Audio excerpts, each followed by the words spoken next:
بسم اللہ الرحمن الرحیم بلغ العلا بکمالہ کشفت دجا بجمالہ حسنت جمیع خصالہ صلو علیہ وآلہ. کہ آپ اور ہم 26ویں آئینی ترمیم، ہم سادہ لوگ ہیں اور سادہ علاقہ کے رہنے والے ہیں اور سادہ سا پانی پیتے ہیں. ہمارے کوثار کا پانی اور اس کی ہوا سادہ ہے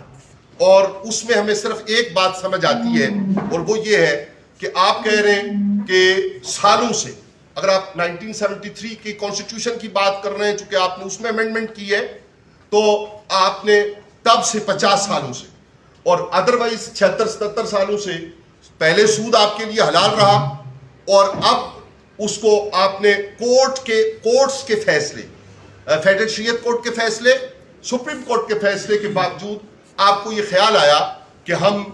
سود کے خلاف بات کریں اور اس کے لیے آپ نے بات کی تو آپ نے کہا 1 جنوری 2028 سے سود کا خاتمہ ہوگا. مجھے اور ایک وہ بات جو سود کو اگلے 4 سال کے لیے وہ پھر ہمارے لیے حلال ہے. میں نہیں کہہ رہا کہ حلال ہے،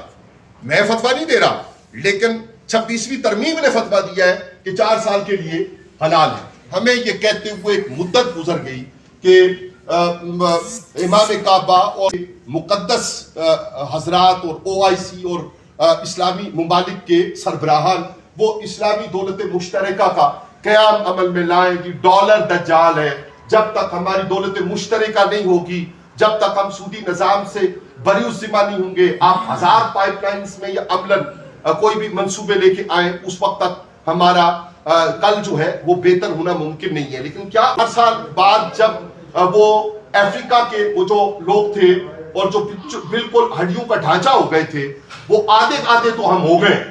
بھوک کی وجہ سے، افلاس کی وجہ سے اور IMF اور ورلڈ بینک کے اس چنگل کی وجہ سے جو دراصل دجالی فتنہ ہے. اب جب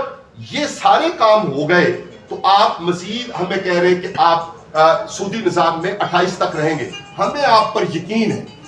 لیکن اس سود نے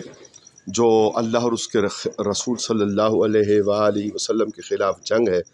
ہمیں تباہ اور برباد کر دیا ہے. ہمارا مطالبہ رہا ہے، ہمارا مطالبہ ہے کہ سودی نظام سے چھٹکارے کے لیے سبیل کیجیے اور مزید اس گندی معیشت کا شکار کر کے ملک اور قوم کو تباہ نہ کیجیے.